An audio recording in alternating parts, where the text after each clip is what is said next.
A werewolf romance written by Georgina Anderson. Prologue. The Forge. The silver burns everyone. That's the first rule they teach you in the Crucible. Silver burns werewolf flesh, suppresses shifting, weakens healing, causes agony that no amount of wolf endurance can withstand. Silver is control. Silver is power. Silver is how purebloods keep mixed bloods in chains. I'm standing at my workstation, a scarred metal table in the center of the forge, holding a bar of pure silver that should be searing through my palm, should be burning muscle to bone, should be making me scream. Instead, it's just warm, like sunlight, like nothing. I've been touching silver for 15 years, since I was 10 years old, and they discovered what I could do. Since the day Overseer Cade tested every slave in the Crucible, and found the one who could handle what no other wolf could. Found me. Hurry up, half-breed. Cade's voice cuts through the forge noise, hammers striking metal, fires roaring, slaves whimpering as silver dust settles on their exposed skin. Magnus wants 50 collars by sunset. You're at 37. I don't respond. Responding means punishment. I just heat the silver bar, shape it with tools I've used so long they've become extensions of my hands, and forge another collar. Another instrument of control. Another chain for my people. The irony isn't lost on me. I'm mixed blood, half human, half wolf, enslaved like every other tainted creature in this regime. But because I can touch silver without burning, I'm valuable. Useful. The only forge slave who can create the weapons of our oppression without destroying herself in the process. I'm 25 years old. I've been here 15 years. I've forged approximately 11,000 chains, collars, and restraints. I've calculated it. 11,000 instruments that bind wolves who are just like me. I've stopped feeling guilty about it somewhere around chain 3,000. Guilt requires the luxury of choice. I have none. Faster! Cade barks. He's pureblood, of course. They all are. The overseers, the guards, the alphas who run this place. Purebloods rule. Mixed bloods serve. That's the natural order, they tell us. That's how the moon goddess intended it. I bend the silver into a perfect circle. Add the locking mechanism. Test the strength. It'll hold a wolf indefinitely. Suppress their shifting. Keep them human and helpless. Perfect. I set it on the pile with the others and reach for the next bar of silver. My hands are scarred despite my immunity. Not from burns, from 15 years of forge work, from hammering and shaping and creating without rest. From being useful until my body breaks down and they replace me with whoever shows immunity next. If anyone ever does. In 15 years, I've been the only one. 38, I say quietly, announcing my progress, proving I'm working fast enough. Cade grunts approval and moves to terrorize someone else. I heat the silver, shape it. Try not to think about who will wear this collar, what mixed blood will have their freedom stolen by something I created. Try not to remember my mother, Elena, human woman who loved a wolf and paid for it with her life, who died in this very forge when I was 10, burned by silver dust that I could have touched safely if only I'd known. If only they'd tested me first. Try not to think about how many more years I'll spend here, how many more chains I'll forge, how many more pieces of myself I'll lose to the rhythm of hammer on metal. The silver glows in the fire. Beautiful. Deadly. The instrument of our enslavement.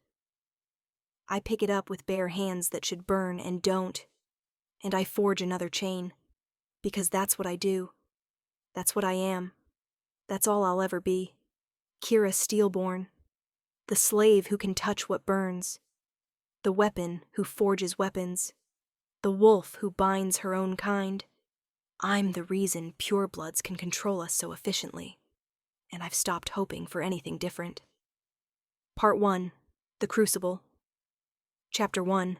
Born into Chains. I don't remember freedom. Some of the older slaves talk about it, about living in small villages, about having families, about shifting under full moons without fear of punishment.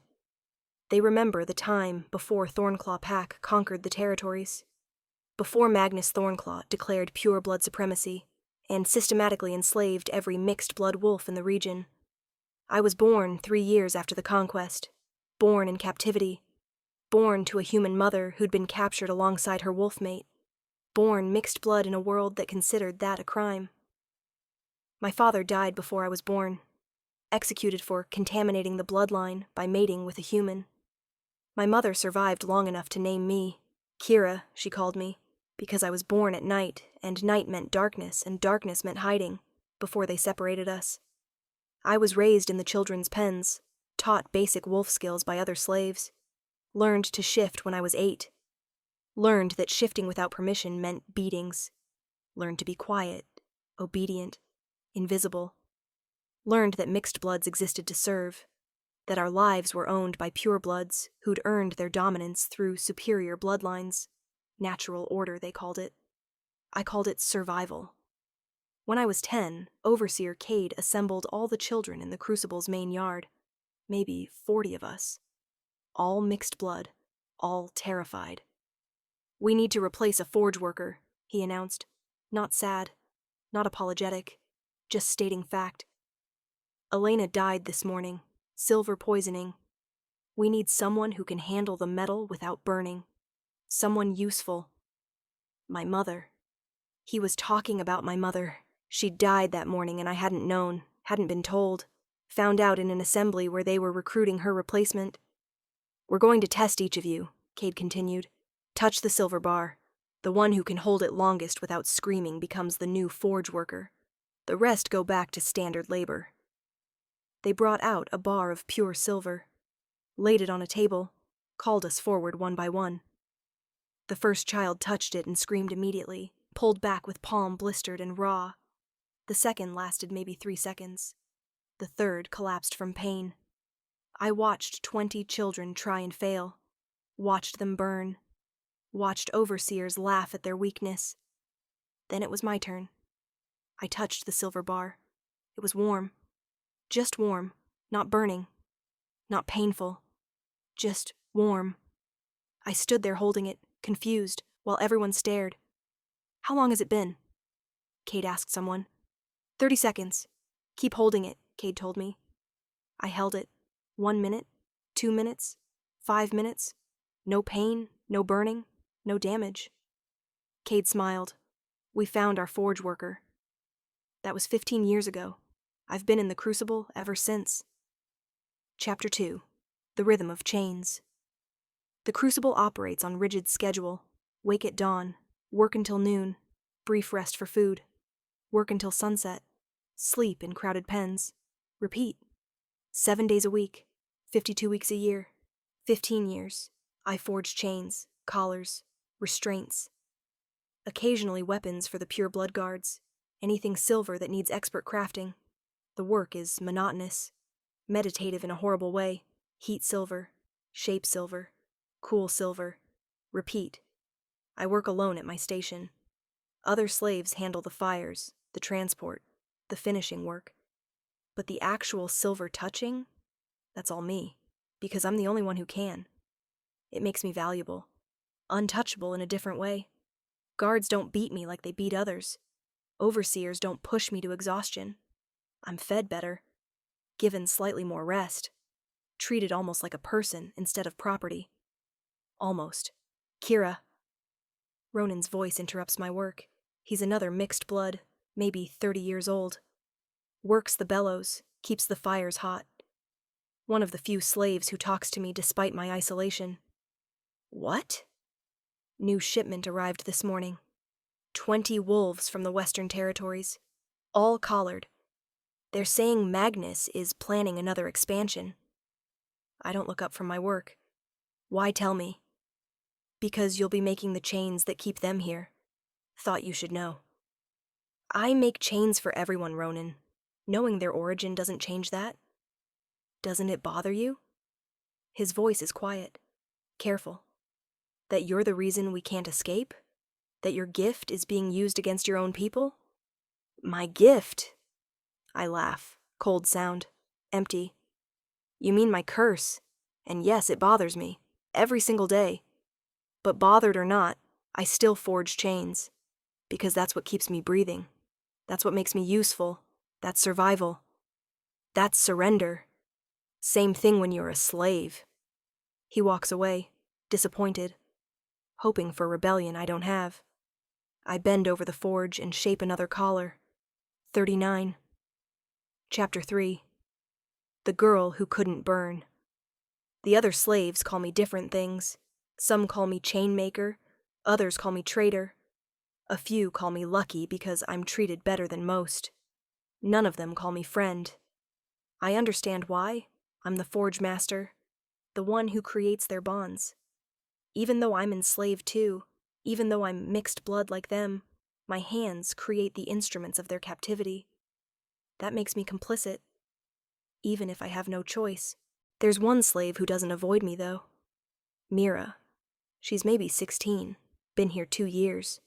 Works in the finishing section, polishing the chains I make until they shine. Do you ever dream of breaking them? She asks one evening.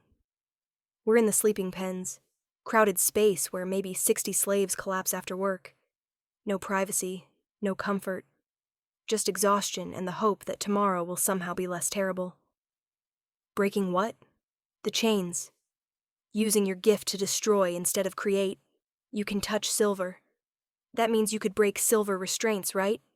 Free people instead of binding them? I look at her. Young, idealistic, still believing in resistance. And then what? Break one chain and get executed? Free one person and watch 100 more get punished for it? Rebellion requires more than ability, Mira. It requires resources, planning, power we don't have. So we just accept it? Live as slaves forever? We survive. That's different from accepting. Is it? I don't answer. Because maybe it isn't. Maybe survival and acceptance are the same when you're born in chains and never known freedom. But I can't afford to think like that. Can't afford to hope. Hope is dangerous. Hope gets you killed. So I forge chains, and I survive, and I try not to dream of breaking what I've spent 15 years creating. Chapter 4. The Raid. The raid comes at midnight, 3 weeks after my conversation with Mira.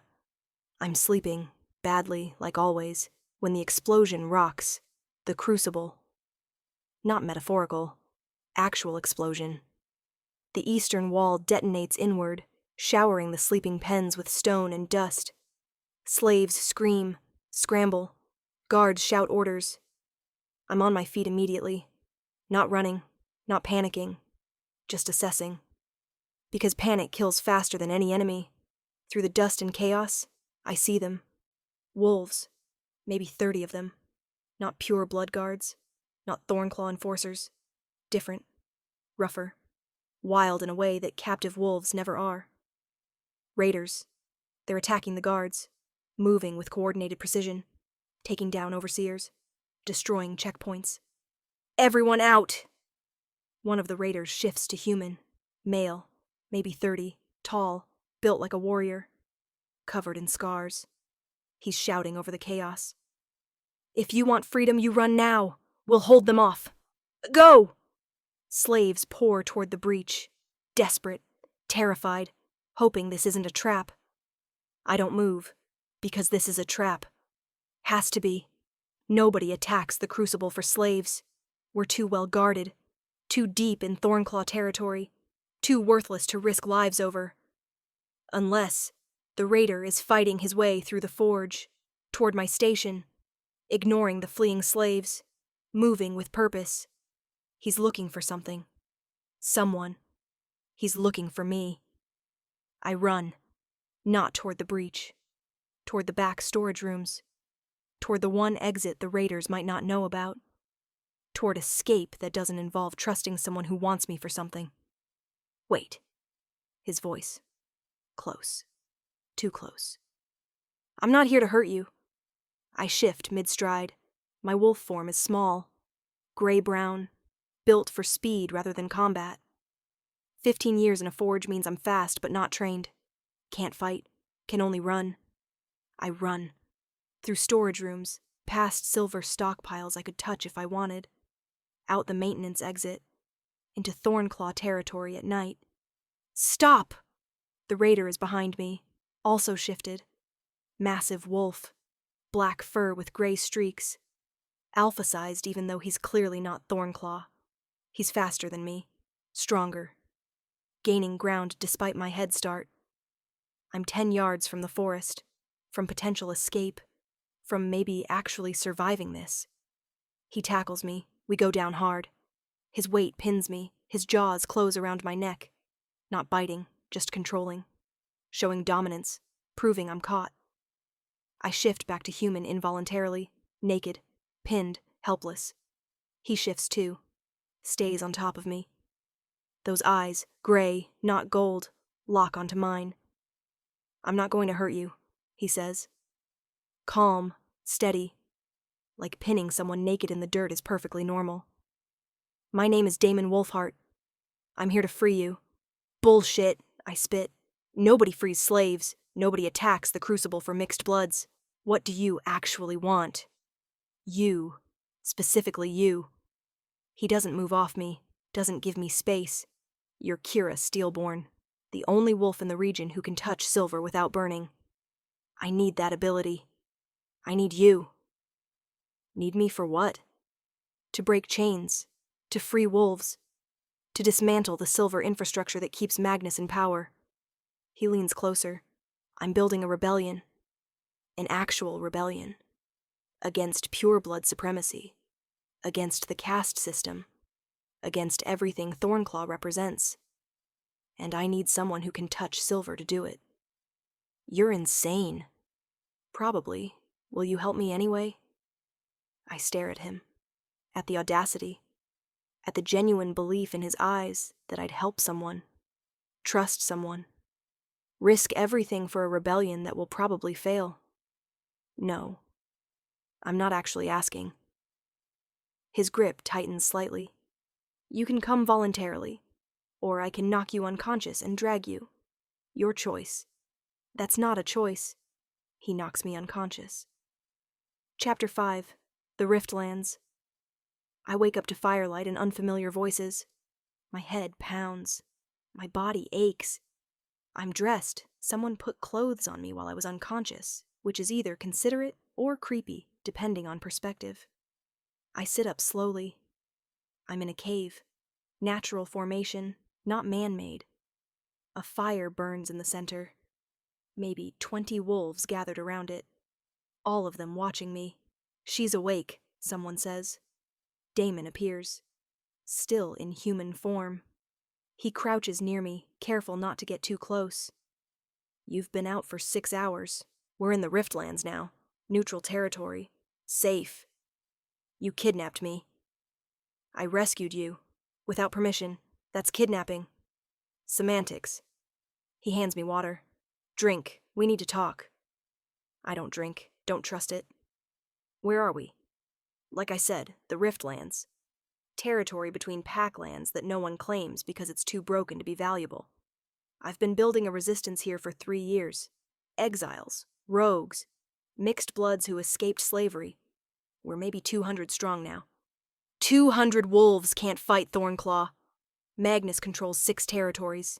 Thousands of purebloods. Unlimited resources. Not unlimited. He relies on silver to control mixed bloods. Without silver restraints, his power structure collapses. That's where you come in. I make chains. I don't break them. You could break them. If you chose to. If you used your gift for freedom instead of captivity. I laugh. Harsh sound. You don't know what you're asking. I've spent 15 years forging chains. 11,000 of them. 11,000 instruments that bind my own people. You think I can just undo that? Just decide to break instead of make and everything's forgiven? I think you can start. Right now. Today. He pulls something from his pack. A silver collar. Standard Thornclaw design. Break this. Show me you can. I stare at the collar. At the thing I've made hundreds of times. Thousands of times. I don't know how. You can touch silver. You can shape it. That means you can break it. Try. I take the collar. It's warm in my hands. Familiar. Horrible. I apply pressure. The silver bends slightly but doesn't break. I try twisting. Nothing. Harder, Damon says. You're stronger than you think. I'm a forge slave. I'm not strong. You survived 15 years in the Crucible. You're stronger than any of us. I look at him, at the genuine belief in his eyes, at the insane notion that I'm anything other than broken. Then I twist the collar with everything I have. It snaps. The sound is sharp, final. The silver pieces fall from my hands onto the cave floor. I stare at them, at the broken collar, at proof that I can unmake what I've spent years making. See? Damon smiles. Chainbreaker, not chainmaker. You just needed to try. I look at the broken silver, at the gathered wolves watching with hope I don't deserve, and I realize something terrible. He's right. I can break chains, which means every day I spent forging them was a choice. Every collar I made was an active decision. Every slave I bound could have been freed if I'd just tried. The guilt isn't hypothetical anymore. It's real, earned, deserved. I need to leave, I say quietly. I need to. You need to stay, Damon interrupts. You need to learn to fight, to break chains on purpose instead of by accident, to become what we need you to be. What if I refuse? Then I'll be disappointed, but I won't force you. He stands. You're free here, Kira. Really free. Maybe for the first time in your life. What you do with that freedom is your choice. He walks away, leaves me sitting by the fire with broken silver in my hands and 200 wolves waiting to see what I become. I look at the collar pieces, at what I destroyed, at proof that I could have been breaking chains for 15 years instead of making them. The guilt is crushing, overwhelming, deserved. But underneath it, buried deep, is something else. Something that feels almost like hope. Chapter 6, Learning to Break. Damon gives me 3 days to decide. 3 days to explore the Riftlands, to meet the rebels, to understand what I'd be joining. The Riftlands are exactly what the name implies. Broken territory. Fractured ground from ancient earthquakes. Caves and canyons and hidden valleys. Dangerous enough that pack patrols avoid it. Perfect for hiding. The rebels have built a functioning community in the chaos. Shelters carved from cave walls. Training grounds in flat valleys. Supply routes through terrain only they know how to navigate. 200 wolves. Maybe 60 are mixed blood escapees. The rest are exiles, purebloods who refused to participate in the caste system and got kicked out for it, including Damon. I was Thornclaw heir, he tells me on the second day. We're sitting on a cliff overlooking the camp. Magnus Thornclaw is my father. I was being trained to take over the regime when I turned 25. I stare. You're pure blood. Yes, you're the oppressor. Your bloodline created the caste system. Your father enslaved thousands. And now you're pretending to fight against it? Not pretending. Refusing. His voice is calm. When I was 22, my father ordered me to execute mixed-blood children. Said it was mercy, killing them young before they suffered as slaves. I refused. He gave me a choice. Follow orders or leave. I left. That doesn't make you a hero. I never said it did. I'm not trying to be a hero. I'm trying to undo damage my bloodline caused. That's different. Why should I believe you? Why should any mixed blood trust someone from the family that enslaved us? You shouldn't. Trust is earned, not given. He looks at me directly. But I've spent 3 years building this rebellion. 3 years protecting wolves my father would kill. 3 years trying to prove I'm not him. Judge me by my actions, not my bloodline. I want to hate him, want to reject everything he represents, want to refuse because he's pure blood, and pure bloods destroyed my life. But I've met the wolves he protects. The mixed bloods who escaped because he helped them. The families he's kept alive when Magnus would have killed them. His actions don't match his bloodline.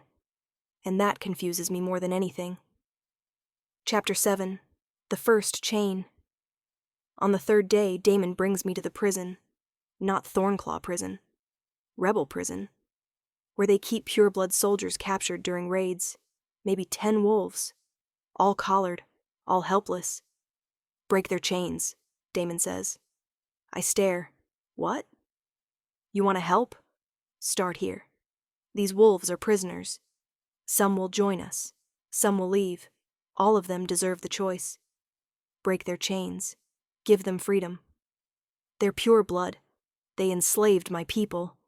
And now they're captives, just like you were. He meets my eyes. If we only free people who agree with us, we're no different from Magnus. Freedom isn't conditional, Kira. It's universal. Break the chains. I look at the collared wolves, at enemies, at oppressors, at people who would have kept me enslaved if positions were reversed. Damon is asking me to free them, to show mercy I was never shown, to be better than the system that created me. It's insane. I walk to the first prisoner, male, maybe 40. He flinches when I approach. I'm going to break your collar, I say quietly. You'll be free. What you do after that is your choice. But know this, if you return to Magnus and report this location, I'll hunt you down and make you regret it. Understood? He nods. I grab his collar. Twist. The silver snaps. He gasps, shifts immediately. His wolf form explodes into freedom he hasn't felt since capture. I move to the next prisoner, and the next, breaking collars, freeing enemies, proving that freedom matters more than revenge. When I finish, Damon is smiling. Well done. Don't thank me yet. Half of them will run straight to Magnus. Probably. But you still freed them. That matters. Why? Because you could have refused, could have left them collared, could have let revenge win. He touches my shoulder briefly. You chose better. That's who you are when you're free, Kira.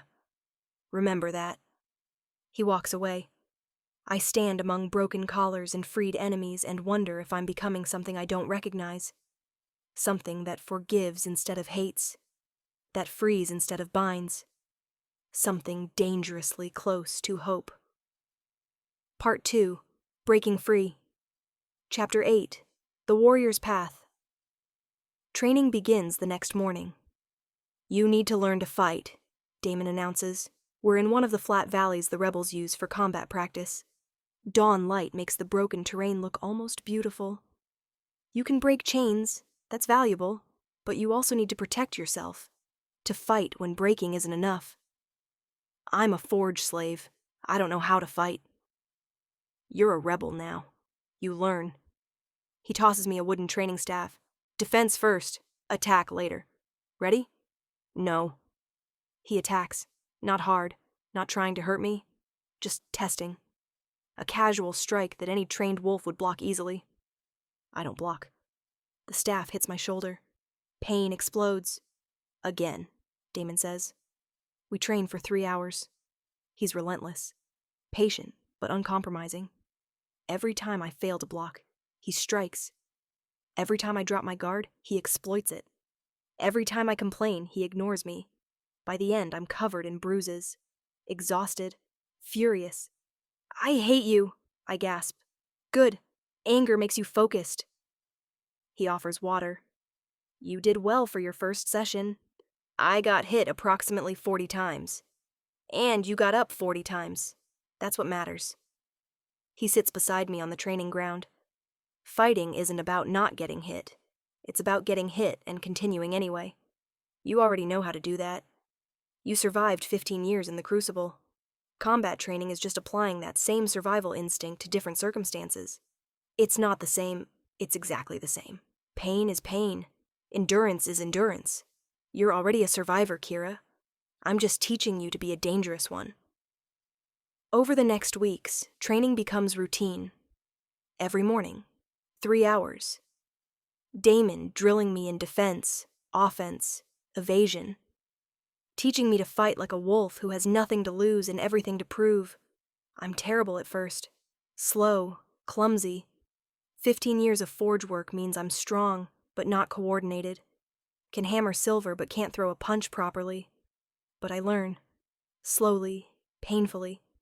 Through repetition and bruises, and Damon's infuriating patience.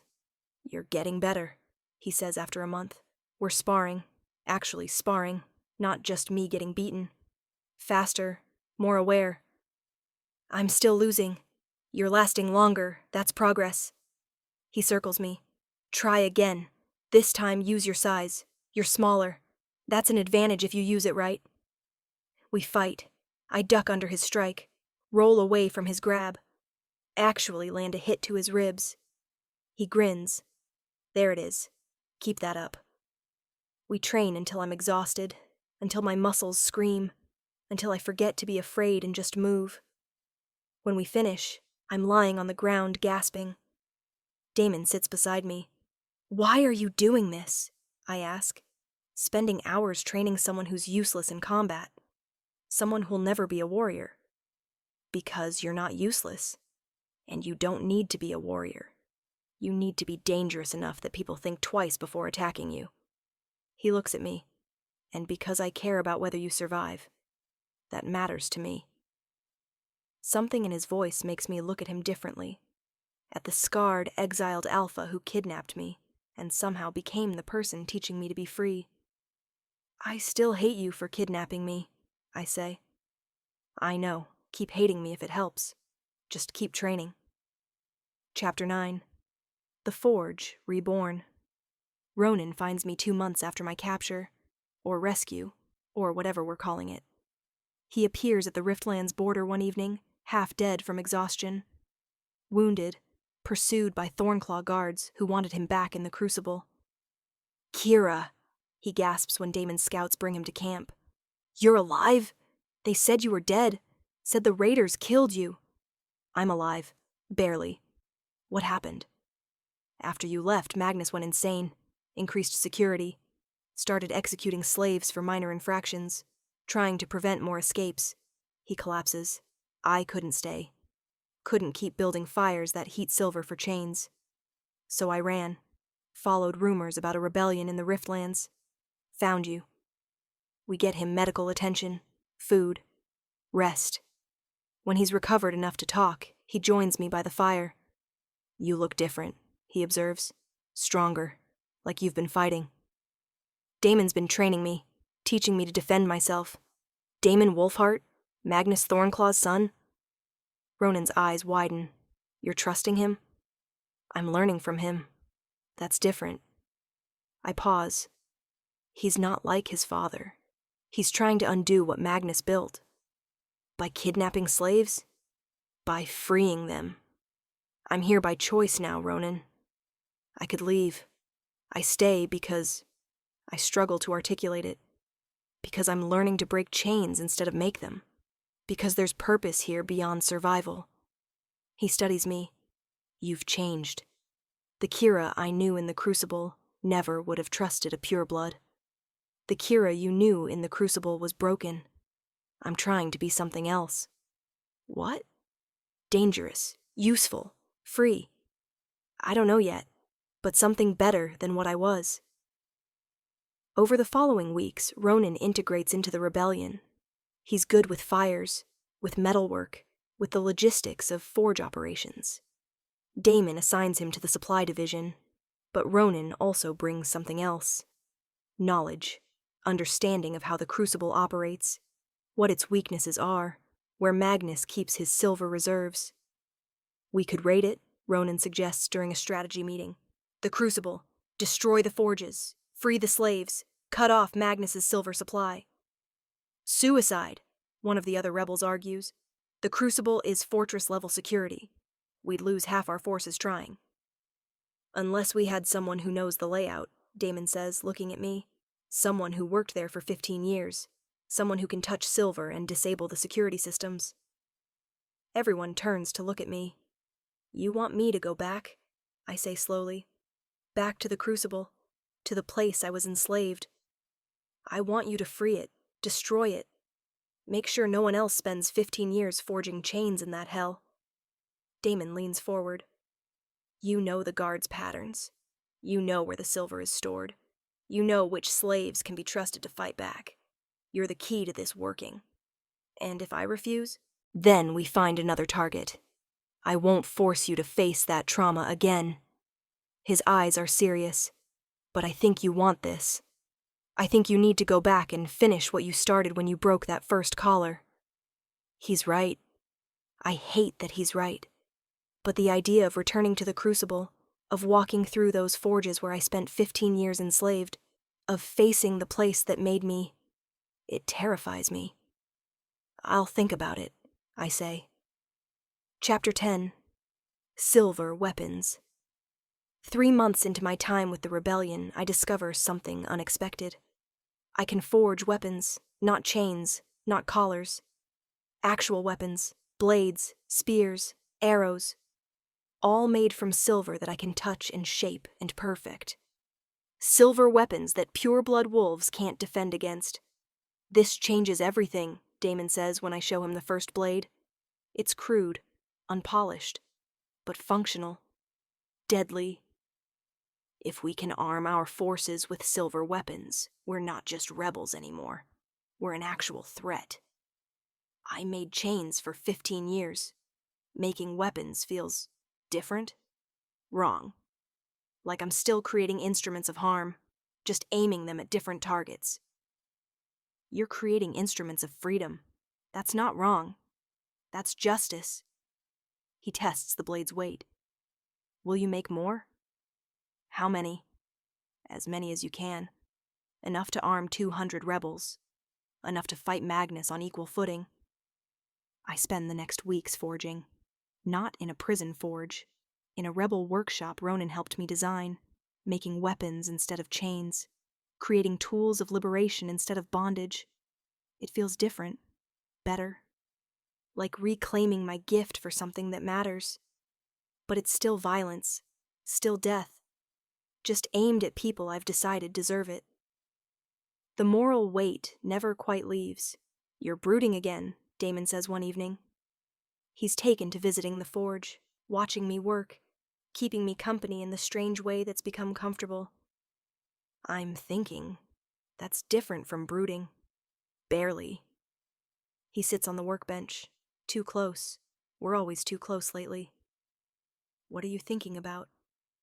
About how I spent 15 years creating chains. Now I'm creating weapons. Both are violence. Both cause harm. How is this better? Because one enslaves and one liberates. Because one serves Magnus and one serves freedom.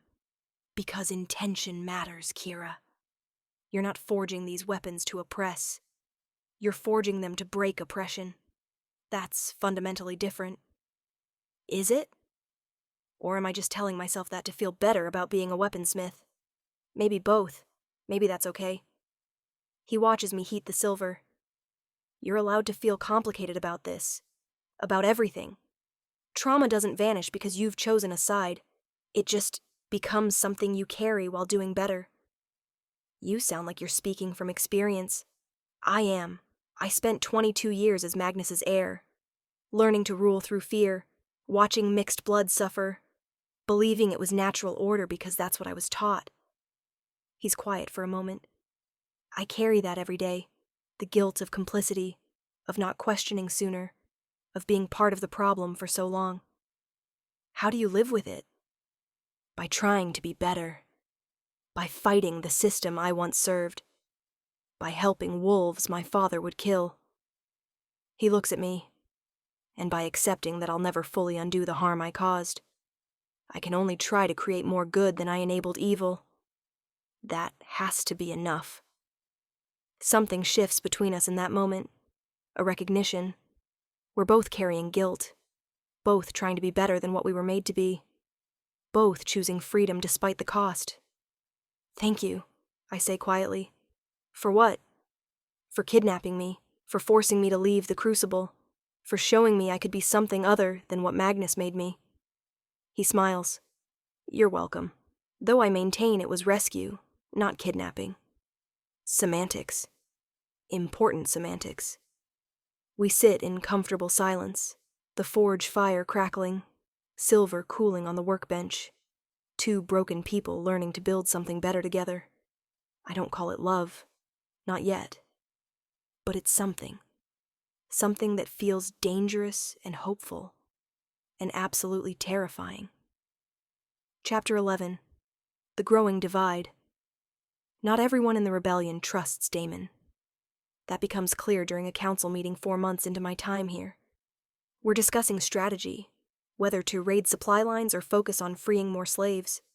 Tensions are high. We should hit Magnus's strongholds, argues Vera, a mixed blood who escaped slavery 3 years ago. Show him we're not afraid. Make him bleed. That's suicide, Damon counters. We're 200 wolves against thousands. We need to be strategic. Hit targets that weaken him without exposing ourselves.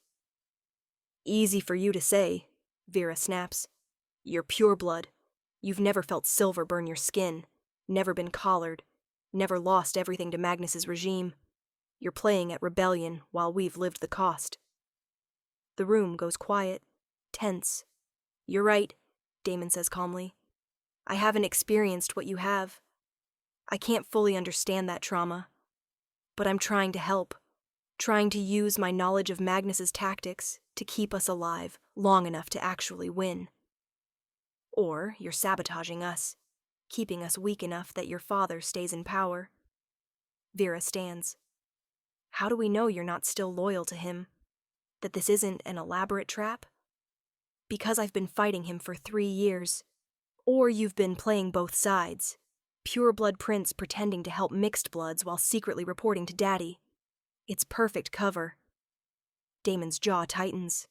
I left everything to fight this. My family, my inheritance, my entire life. If I were loyal to Magnus, I'd be in Thornclaw territory right now, not living in caves leading a rebellion that might get me killed. You left because you were too weak to do what he asked, Vera says. You failed the test of executing children, so he exiled you. That's not righteousness. That's cowardice. You didn't choose this. You were forced into it. Enough. I stand, surprised by my own voice. Damon has proven himself. He's protected this rebellion. Freed slaves. Fought Magnus's forces. Judge him by his actions, not his bloodline. Of course you defend him, Vera says. He rescued you. You're grateful. That doesn't make him trustworthy.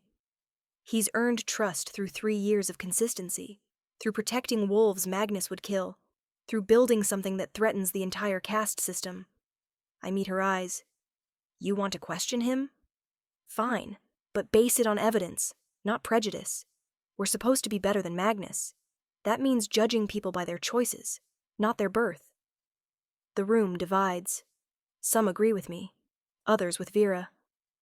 The tension doesn't break so much as pause. After the meeting, Damon finds me outside. Thank you, he says, for defending me. I defended truth. That's different. Is it?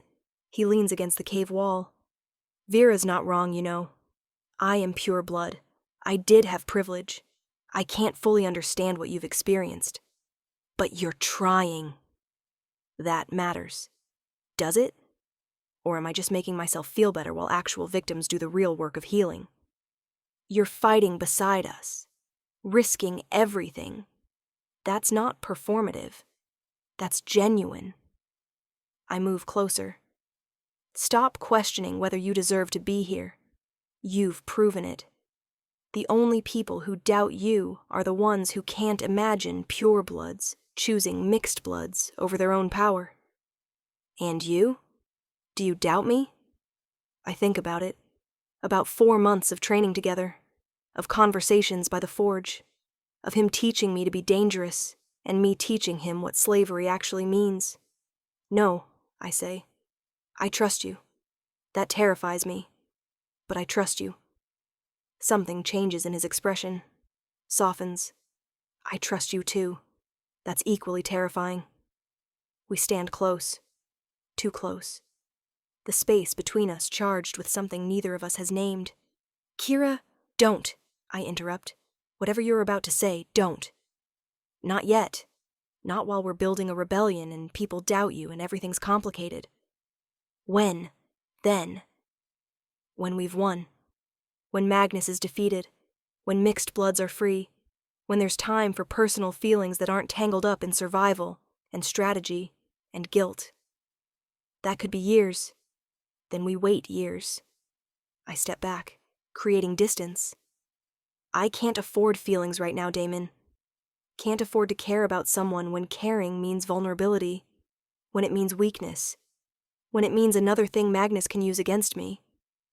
He already knows you're here, already knows you matter to this rebellion.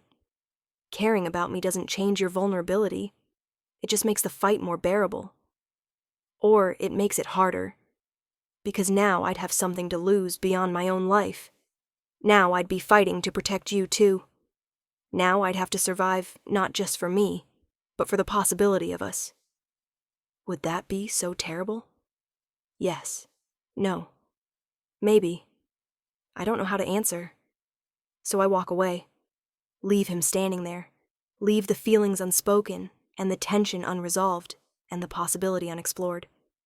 Because surviving is easier when you don't have reasons to keep living beyond sheer stubbornness. Or at least, that's what I tell myself. Chapter 12. The Crucible Plan. 2 weeks later, I agree to the raid. Not because I'm ready, because I'll never be ready, but because every day I delay is another day wolves suffer in the Crucible the way I suffered. We spend a month planning. I draw maps, explain guard rotations, identify weak points in security, describe the forge layout in detail that makes Ronan wince. You remember everything, he says. Every corner, every checkpoint, like it's burned into your memory. 15 years, of course I remember everything. The plan is ambitious, risky, probably suicidal. We'll attack at shift change, when old guards leave and new ones arrive, that 15-minute window when security is weakest. We'll breach the eastern wall like Damon did when he took me. But this time, we're not just grabbing one slave. We're freeing everyone. 140 wolves currently imprisoned in the Crucible. 140 mixed bloods who will either join our rebellion or scatter to freedom. Either way, Magnus loses his primary forge operation. You don't have to come, Damon tells me the night before we leave. We're doing final preparations. 40 rebels making the raid. The rest staying to protect the Riftlands. I'm coming. I need to. Need to, or feel obligated to. Both. Same thing when it's the Crucible. I check my weapons. Silver blades I forged myself. Designed to kill pure blood guards without hesitation. I've spent 4 months breaking chains here. Time to break them where it matters most. This is different from freeing 10 prisoners.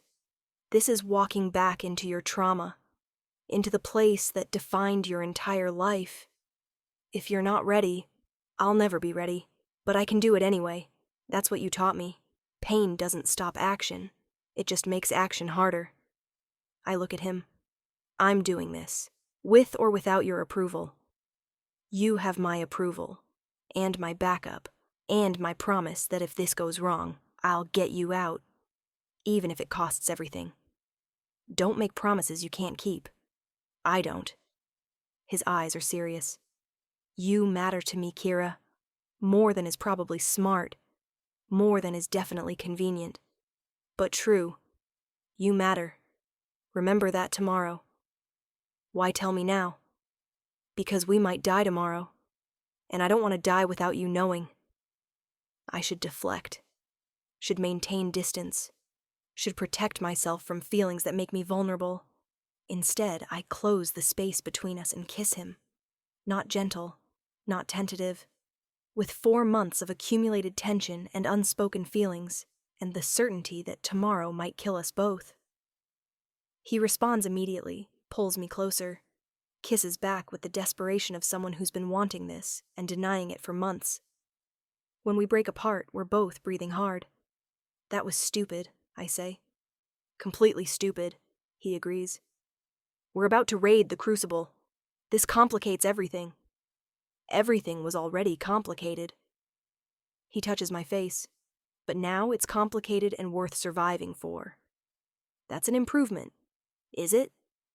Ask me tomorrow, after we've won. Chapter 13. Return to Hell. We hit the Crucible at dawn. 40 rebels, 20 attacking the walls, 20 freeing slaves. Perfect coordination. I'm in the freeing group, along with Ronan and 5 others. We breach the eastern wall exactly where Damon did 4 months ago. Rush through familiar corridors that make my skin crawl with memory. First pen, I shout. 20 slaves. Free them and move to the next. We work fast, breaking silver collars, shouting instructions to confused, terrified slaves who don't understand what's happening. Run, I tell them. You're free. Run. Some run immediately. Others hesitate. Can't believe freedom is real. Can't trust that this isn't a trick. Kira? A voice. Female. Young. Mira. The 16-year-old who asked me about rebellion 4 months ago. She's still here. Still alive.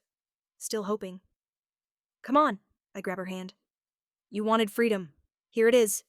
Let's go. She runs with me. We move through the forge, breaking collars, freeing wolves, creating chaos that makes the guards panic. I reach my old station, the workbench where I spent 15 years forging chains, the tools I used, the silver bars waiting to be shaped. I destroy it all, smash the tools, ruin the molds, make it impossible for anyone to replace me easily. Feel good? Ronan asks, appearing beside me. Better than it should. Then let's finish this. We fight our way to the storage rooms, where Magnus keeps the silver reserves. Tons of it. Enough to forge thousands of chains. I place the explosive charges Damon's team prepared. Set the timer. 5 minutes. Everyone out! I shout. The forge is coming down! We run, through corridors, past guards, out the breach, into morning light.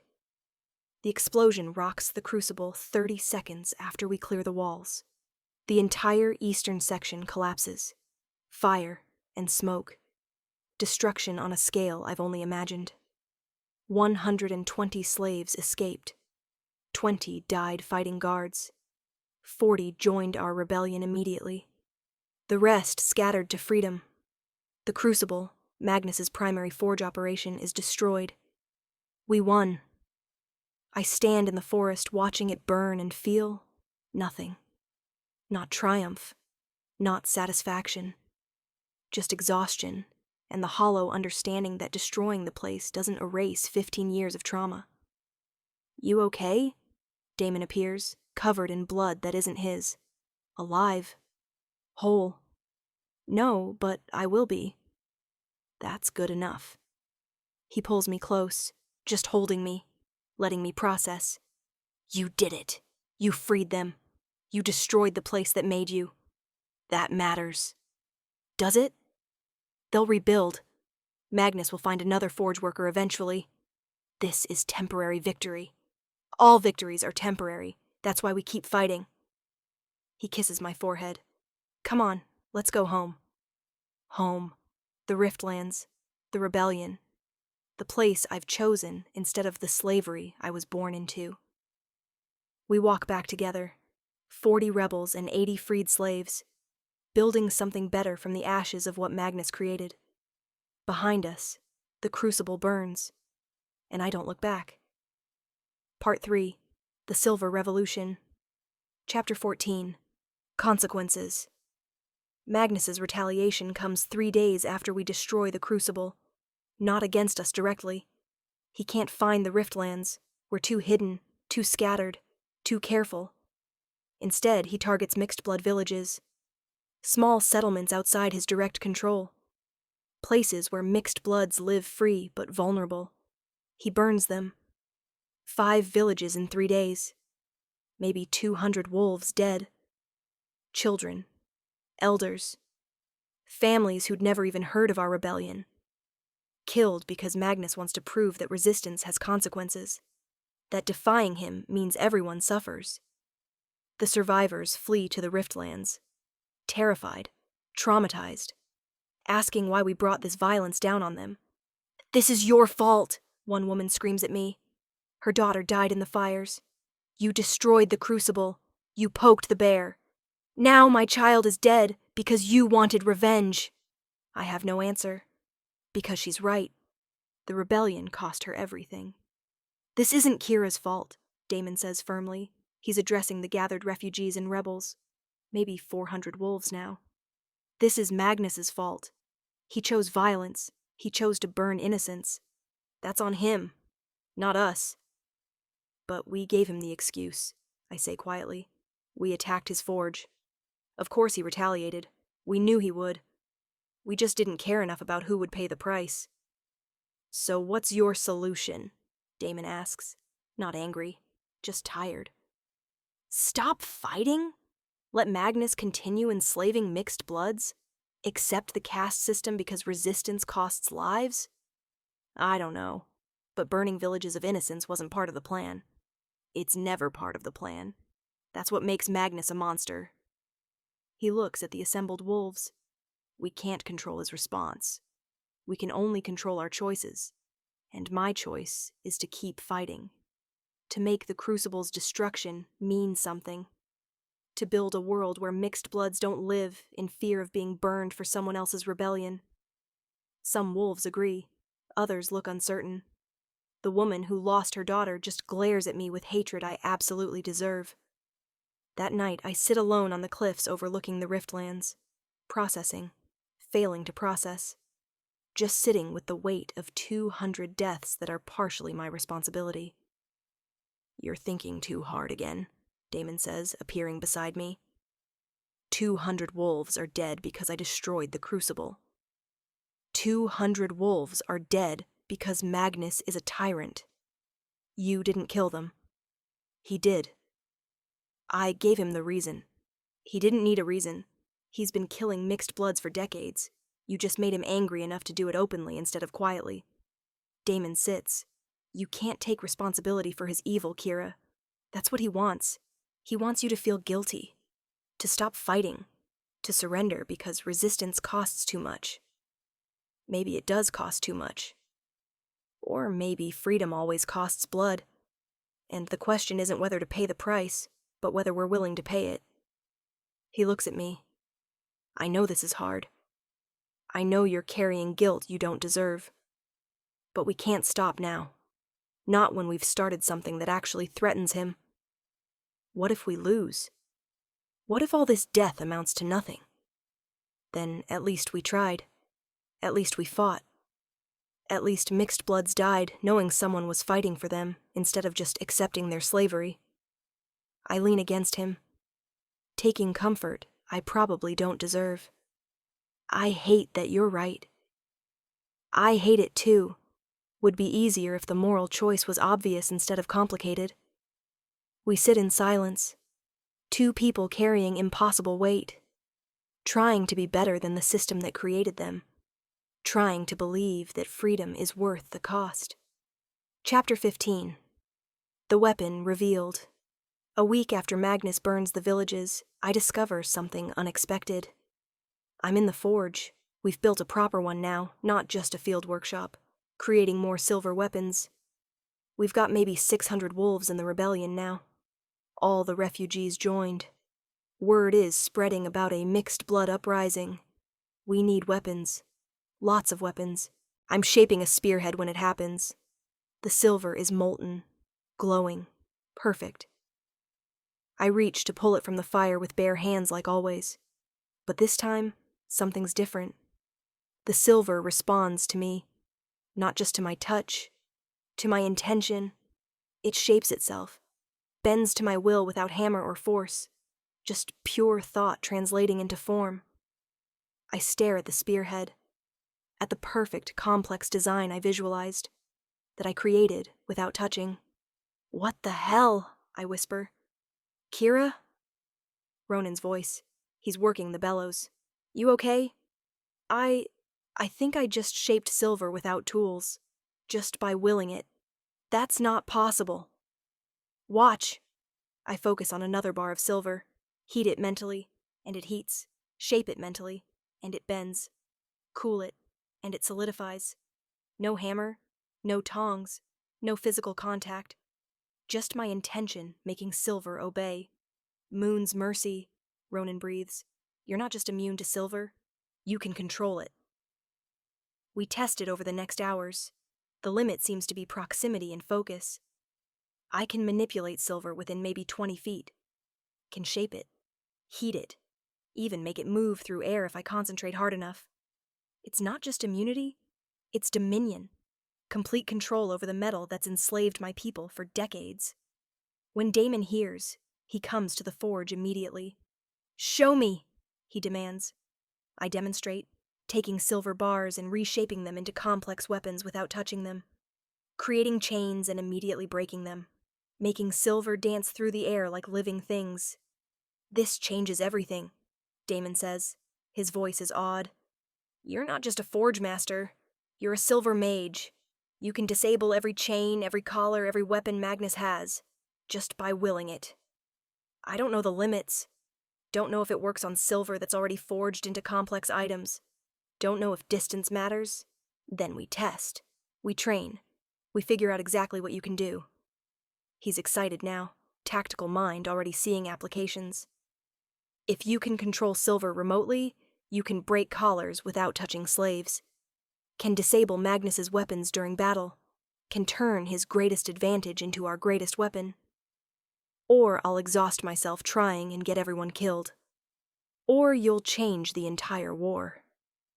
He pulls me close, kisses me quickly. "This is incredible, Kira. You're incredible. Do you understand what you've become? A weapon. Again, just a different kind. No, a liberator. The thing Magnus fears most. The wolf who can undo everything he's built with a thought." He's grinning. "We need to tell the others. Need to..." "Wait," I grab his arm. "Don't tell everyone yet. Let me figure out what I can actually do first. I don't want to promise something I can't deliver. Fair, but soon. Because this is how we win." Chapter 16. Training the Gift.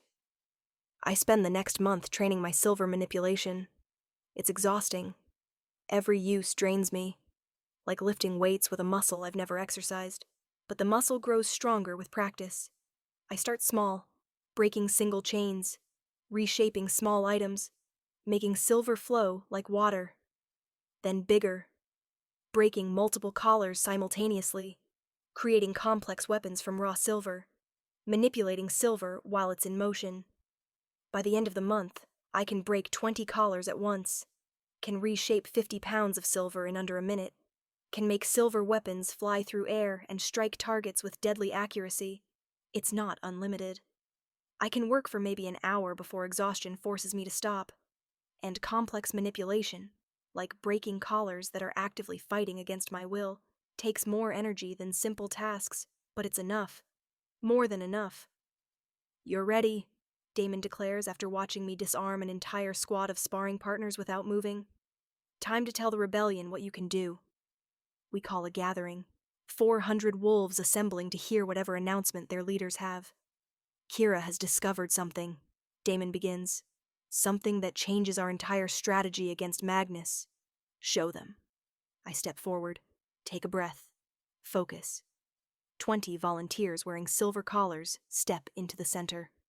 Collars I forged specifically for this demonstration.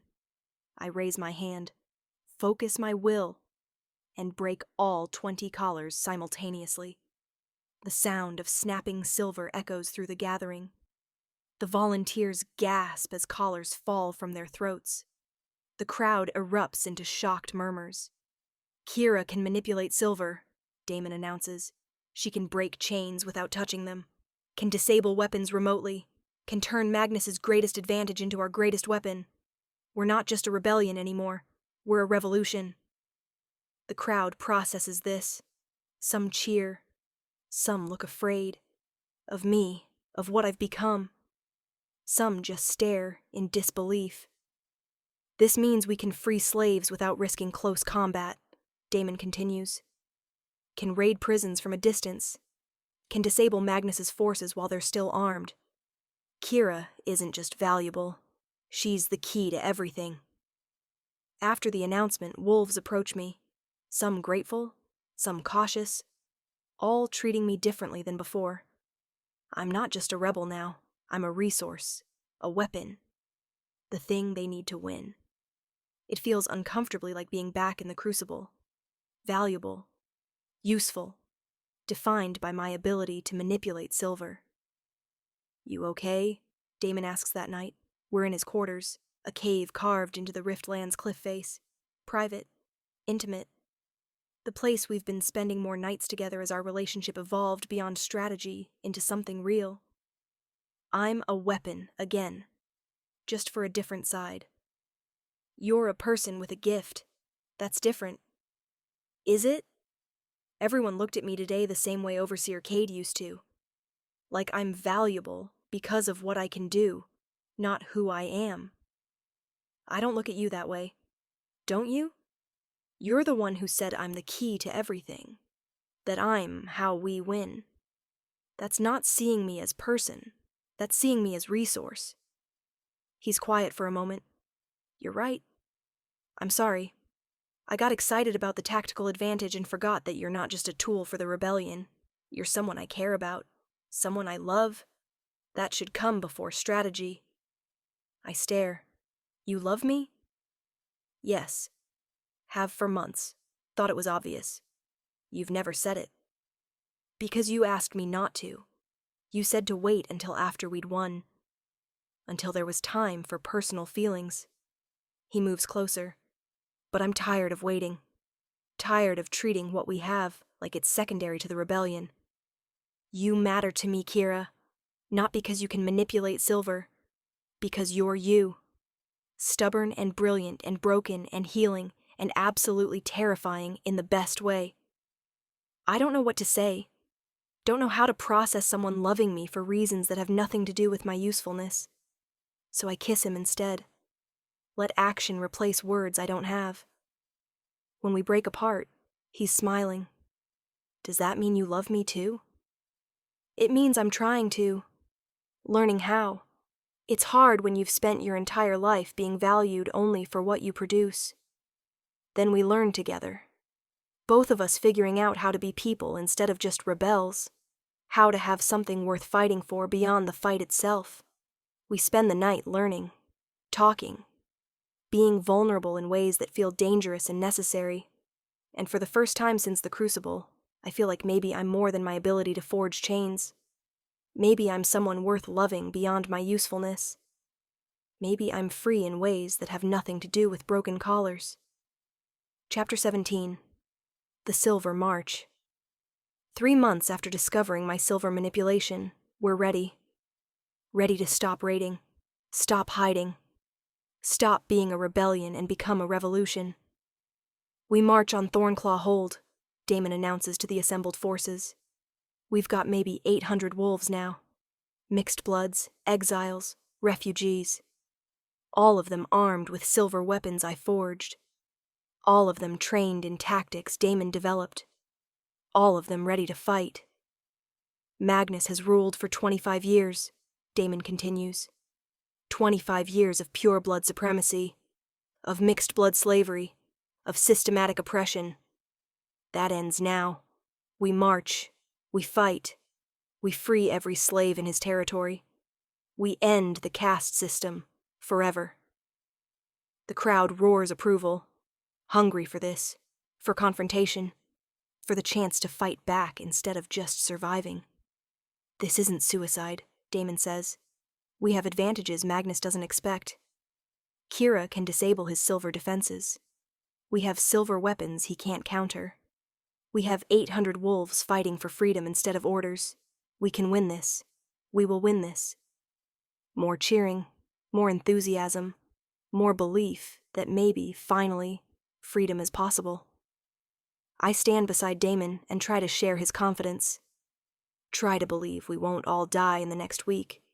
Try to ignore the fear that I'm leading hundreds of wolves to their deaths because I learned to break chains. Chapter 18. The First Battle. We hit Magnus's outer territories first, small outposts, guard stations. places where he keeps mixed-blood slaves under minimum security.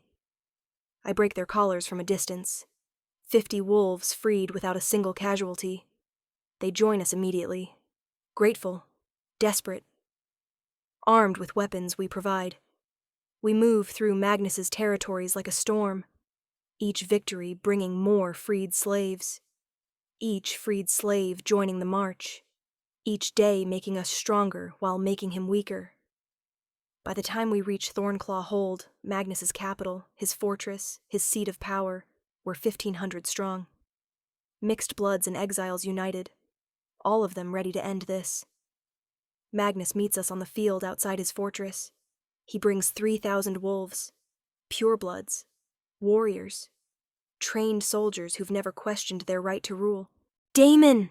Magnus's voice carries across the battlefield. He's massive in his alpha form, black and gray fur, scarred from decades of challenges. The wolf who built this empire through violence and maintained it through fear. My son returns, with an army of half-breeds and traitors. How touching. Father. Damon shifts to human, standing between the armies. It doesn't have to be war. End the caste system. Free the slaves. Accept that mixed bloods deserve equality. We can transition peacefully. Magnus laughs.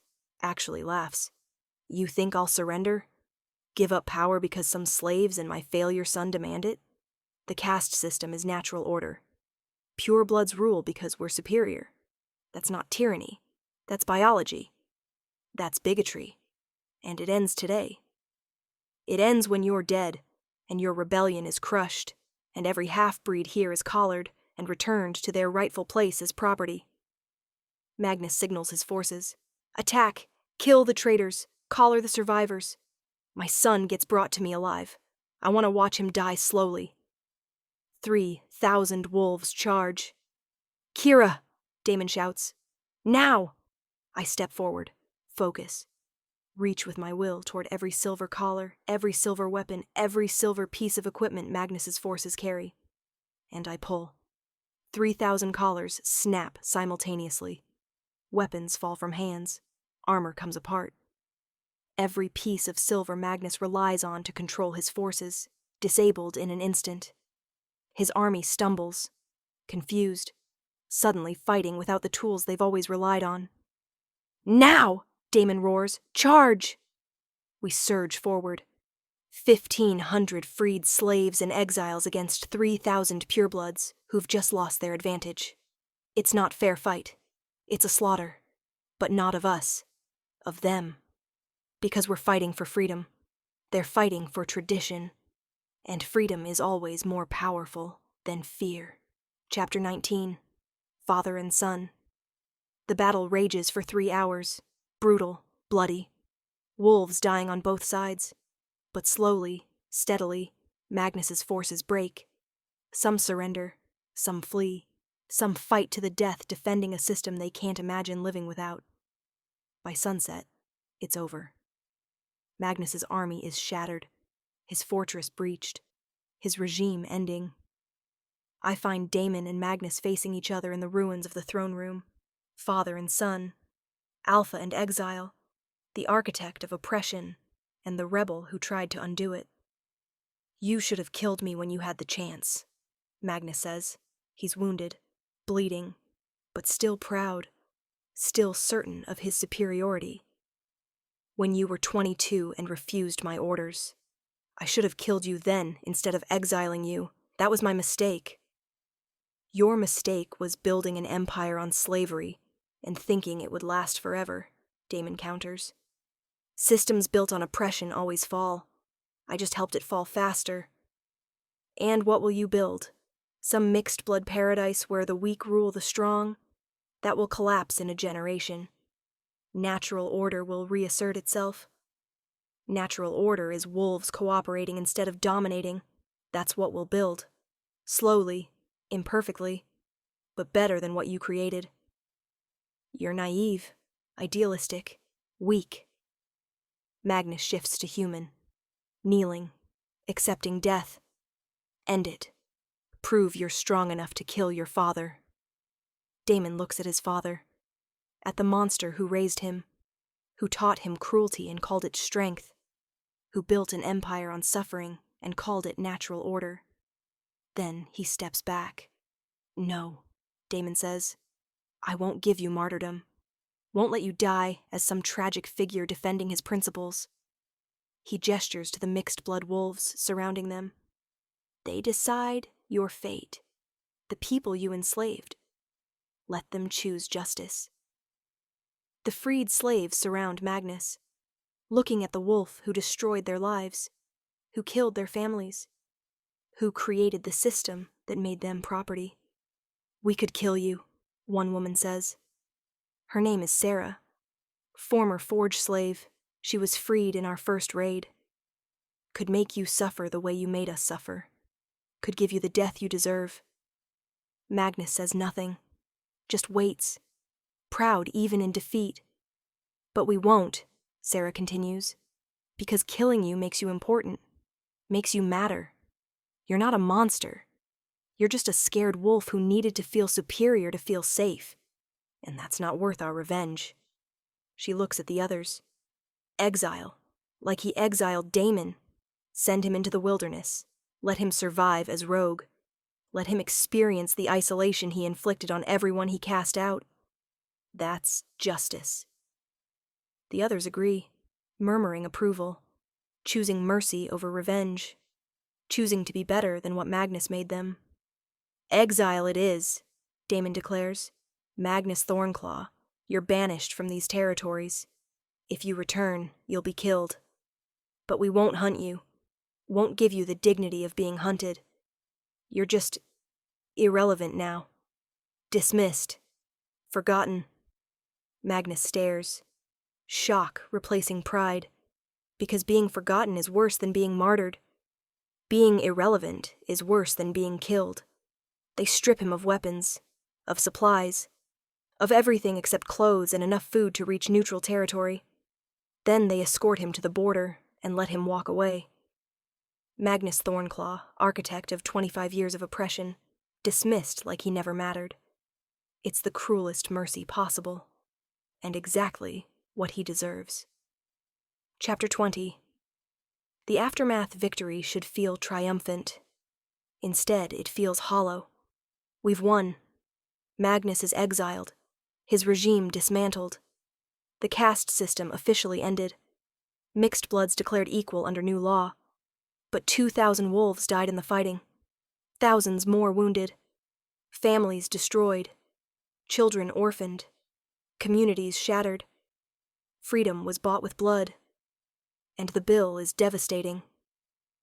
I stand in the ruins of Thornclaw Hold, being rebuilt now, repurposed as a council hall instead of a fortress, and try to process what we've accomplished. "You're brooding again," Damon says, appearing beside me. 2,000 dead. That's the cost of freedom. 2,000 dead who chose to fight, who died for something that mattered. That's not nothing. It's not enough either. All this death, all this suffering, and we've just swapped one system for another. New leaders, new rules, new hierarchy. Are we really better? "Yes," Damon says firmly.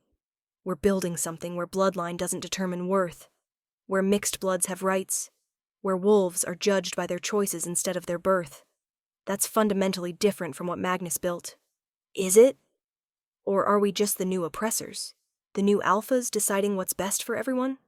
"We're not alphas. We're council members, representatives. We serve the community instead of ruling it. That's the difference."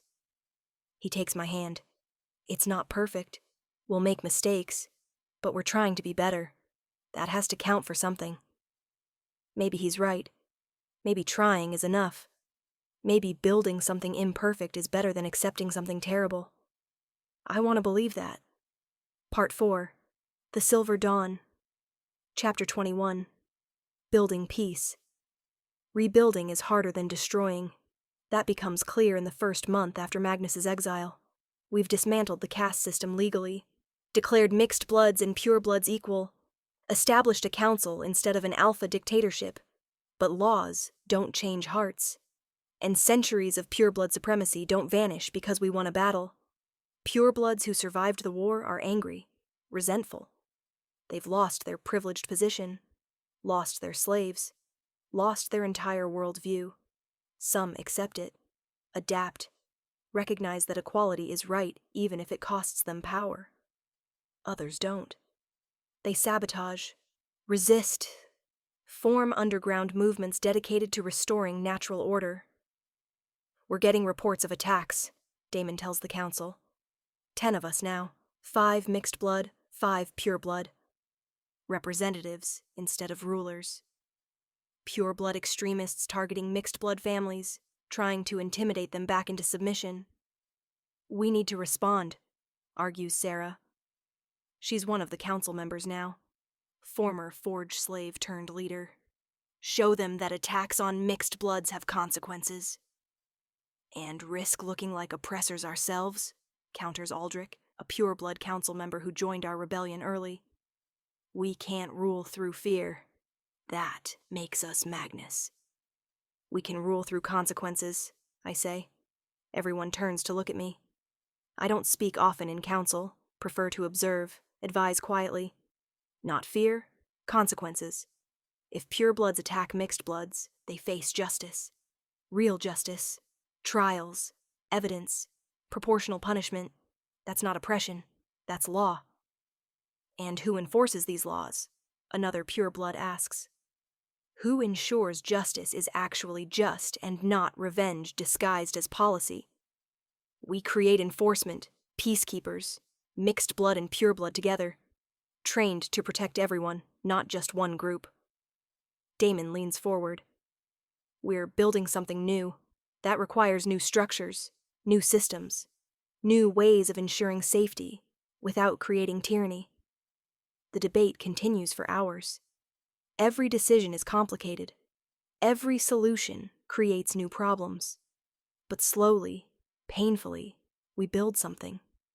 Imperfect, struggling, but genuinely trying to be better than what existed before. Chapter 22, The Forge Master's Choice. 3 months after Magnus's defeat, I'm offered a position. We want you to be Minister of Resources, Damon says. We're in what used to be Magnus's throne room, now converted to a council chamber. Overseeing silver production, ensuring it's used ethically, making sure we never return to silver-based oppression. You want me to run forges, to oversee silver working, to go back to the thing that defined my enslavement. I want you to transform it, to turn silver from instrument of oppression into tool of protection, to forge armor instead of chains, weapons for defense instead of weapons for control. He pauses. You understand silver better than anyone.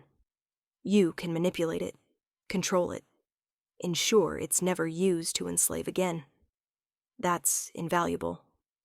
It's also trauma. Every day working with silver means remembering the Crucible, remembering 15 years of forging chains, remembering what I was. Or it means reclaiming it, taking the thing that enslaved you and making it serve freedom instead. That's not trauma. That's triumph. I think about it, about going back to forges, about working with silver daily, about making it my career instead of my curse. I'll do it, I say finally, but on my terms. No slaves, no forced labor. Every forge worker is paid, protected, and permitted to leave if they choose. Silver production is voluntary, not compulsory, and I personally oversee every forge to ensure no one is treated the way I was treated. Agreed. All of it. Damon smiles. You're going to be great at this. Terrifying, but great. That's my brand now, terrifying competence. Better than terrified submission. Significantly better. Chapter 23, The Last Caller. As Minister of Resources, my first act is symbolic. I gather every silver collar in the territories, every chain, every restraint used to bind mixed bloods, thousands of them, the accumulated instruments of 25 years of slavery. We build a massive pile in the center of what used to be Thornclaw Hold. Every collar I forged, every collar anyone forged, all of them together, Wolves gather to watch, mixed bloods who wore these collars, pure bloods who used them, everyone who lived under Magnus's regime. These collars represent 25 years of oppression, I announce. My voice carries over the crowd. 25 years of mixed bloods being treated as property, of our worth being determined by our bloodline instead of our choices, of slavery being called natural order. I focus my will, reach toward every collar in the pile, feel the silver responding to my intention. I spent 15 years forging these, creating instruments of bondage, being complicit in the system that enslaved me, because I didn't think I had a choice. I look around at the gathered wolves. I was wrong. I always had a choice. I chose survival over resistance, chose safety over courage, chose to be useful instead of free. I raise my hand. The silver collars begin to glow, to heat, to melt. No more collars, no more chains, no more slavery. We're building something better, something where wolves are free, regardless of bloodline, where worth is determined by actions, not birth, where no one ever wears silver against their will again. I close my fist. The collars melt, thousands of them, liquefying into molten silver that pools at the base of the pile. Every instrument of oppression destroyed, every chain broken, every collar unmade. The crowd is silent, watching silver that enslaved them become shapeless metal. Then someone howls, a mixed blood woman, former slave, celebrating freedom. Others join, hundreds of wolves howling, not in aggression, in joy, in triumph, in the understanding that slavery is truly, finally, ended. When the howling stops, I speak again. This silver won't be wasted. We'll forge it into something new. Armor to protect mixed bloods, weapons for defense, tools for building. We'll take what enslaved us and make it serve freedom. That's justice. That's healing. That's moving forward. Later, Damon finds me staring at the cooled silver, at the shapeless mass that used to be thousands of collars. That was powerful, he says quietly. It was necessary. Every slave deserved to see those collars destroyed, deserved to know they'll never be collared again. And you? Do you feel free now? Now that you've destroyed every chain you made? I think about it. About 15 years in the Crucible. About forging 11,000 chains. About destroying them all in one act. No, I say honestly. I'll never feel completely free. The guilt doesn't vanish because the evidence is destroyed. But I feel lighter. Like I'm not carrying those chains anymore. Like I've earned the right to move forward. That's good enough. Is it? For now. For today. Maybe tomorrow it'll be better. Maybe in a year. Maybe never. But good enough for now is actually good enough. He's right. Progress isn't perfection. It's just being slightly better than yesterday. I can live with that. Chapter 24. The Sanctuary. 6 months after Magnus's defeat, we establish Silverstone Haven. Not in Thornclaw Hold. Not in the Riftlands. Somewhere new. Neutral territory that belongs to no pack. Land that we purchase legally, fairly, without conquest or coercion. It's a sanctuary. For wolves who don't fit anywhere else. Mixed bloods recovering from slavery. Pure bloods who reject supremacy. Exiles seeking community. Refugees escaping violence. Anyone who wants freedom without persecution. Safety without submission. Community without hierarchy. We build structures, establish farms, create workshops. Design it as functional community, not just refugee camp. Ronan oversees construction. Sarah manages operations. I design the forges, ethical, safe, voluntary. Damon handles external relations, making sure other territories respect our sovereignty. Within 6 months, we've got 500 residents. Within a year, 1,000. Wolves choosing this place, this freedom, this life. You've built something incredible, Damon tells me one evening. We're walking through Silverstone Haven, watching wolves work, play, live without fear. A year ago, you were enslaved in the Crucible. Now you're running a sanctuary for freed slaves. That's not just survival. That's triumph. It's guilt management, I correct. Trying to undo harm I caused. Building something that prevents future crucibles from existing. It's both, and that's okay. He stops walking, turns to face me. Kira, I need to ask you something. Ask. Will you bond with me? Formally? Permanently? Not just as rebels or council members or partners. As mates. As permanent commitment. I stare. You're asking me to mate bond? Yes. I love you. I want to spend my life with you. Want to build this sanctuary together. Want to know that when everything's chaotic and hard and impossible, we're facing it together instead of alone. We've only been together a year. We're still figuring out who we are without war defining us. I know exactly who I am. I'm the wolf who loves you, who admires you, who wants to build a life with you instead of just surviving beside you. He takes my hands. I'm not asking because it's convenient or strategic. I'm asking because I can't imagine my life without you. Because you make me better. Because I want to wake up next to you for the rest of my life. I should be cautious. Should protect myself. Should remember that attachment means vulnerability, and vulnerability means pain. But I'm tired of protecting myself from happiness. Tired of treating love like weakness instead of strength. Yes, I say. I'll bond with you. I'll be your mate. I'll build this life together. He kisses me, deep, joyful, celebrating something we've both been wanting, but we're too scared to claim. When we break apart, he's grinning. I was prepared for you to say no. I was prepared to say no too, but I'm tired of being prepared for pain, ready to be prepared for joy instead. That's growth. That's terrifying. Same thing when you're us. Chapter 25. The bonding. We bond under the full moon a month later. Traditional ceremony, ancient rites, pack witnesses. Except we don't have a pack. We have a community, a chosen family. Wolves from every background witnessing our commitment. Ronan officiates. Former forge slave turned leader. Friend who understands what we've survived to reach this moment. Bonding is choice, Ronan says, addressing the gathered wolves. Not obligation. Not ownership. Choice. Kira and Damon choose each other. Choose commitment. Choose to build life together instead of just surviving separately. Damon and I stand in the center. Both in human form. Both wearing silver crowns I forged, symbol that what once enslaved us now honors us. Kira Steelborn, Ronan says.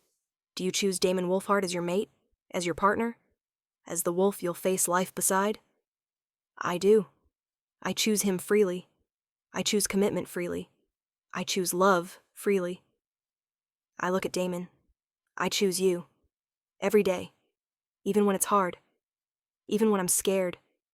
Even when attachment feels like weakness. I choose you. Damon Wolfheart, Ronan continues. Do you choose Kira Steelborn as your mate? As your partner? As the wolf you'll face life beside? I do. I choose her freely. I choose the brilliant, terrifying, incredible wolf who destroyed an empire and built a sanctuary. I choose her strength, her compassion, her refusal to be anything except exactly who she is. He takes my hands. I choose you. Every day. Every challenge. Every joy. Every moment. I choose you. We bite. Traditional mate bonding. Exchanging marks. Permanent. Binding. His teeth on my shoulder. My teeth on his. Pain and pleasure mixing. Creating bond that's deeper than pack bond. More permanent. More chosen. When we break apart, we're bleeding. Bonded. Mated. Committed. The community howls. Celebrating. Acknowledging. Witnessing our choice. That night, we consummate the bond. Not in desperation. Not in survival. In joy. In freedom. In the certainty that we're choosing this. Choosing each other. choosing life together. It's tender, passionate, perfect in its imperfection. And when we're finished, lying tangled together in quarters we now share, I realize something. I'm happy. Not just surviving. Not just managing trauma. Actually, genuinely happy. What are you thinking? Damon asks, tracing patterns on my shoulder where his bite mark is healing. That I'm happy. That this feels real. That maybe I deserve this. You absolutely deserve this. Deserve joy. Deserve peace. Deserve love that's freely chosen instead of coerced. I spent 15 years thinking I'd never be free. Never have choices. Never be anything except what they made me. And now? Now I'm free. I'm choosing. I'm building something that matters. I kiss him. Now I'm yours. And you're mine. And that's enough. More than enough. We fall asleep together. Bonded mates. Former rebel leaders. Wolves who survived oppression and built something better. And I dream of silver that protects instead of enslaves. Of forges that create instead of destroy. Of freedom that's real and permanent and chosen. I dream of home. Chapter 26. The final threat. Peace doesn't last. 6 months after our bonding, Magnus returns. Not physically. He's still exiled. Still banished. But his ideology returns. His followers. Wolves who believe in pure-blood supremacy. Who want to restore the caste system. They call themselves the Silver Circle. Underground movement. Maybe 300 wolves. All of them committed to overturning everything we built. They attack Silverstone Haven at midnight. Not with armies. With fire. With sabotage. With silver weapons that they've somehow acquired despite our controls. The sanctuary burns. Wolves die. Families scatter. Everything we built threatened by wolves who can't accept equality. They're using silver against us, Ronan reports. He's wounded, burned, but alive.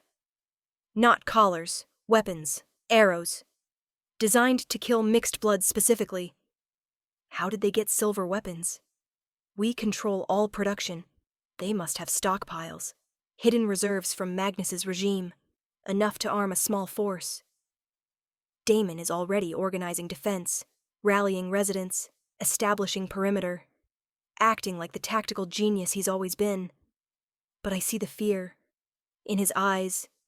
In everyone's eyes. The understanding that peace is fragile. That victory isn't permanent. That we'll be fighting supremacy forever because ideology doesn't die with one alpha. We need to find their base, I say. Destroy their weapons. Cut off their supply. End this before they rebuild Magnus's empire. Agreed. But we don't know where they're hiding. I can find them. I focus. Reach out with my silver manipulation. Sensing. Feeling. Every piece of silver within miles. They're carrying silver weapons. I can feel them.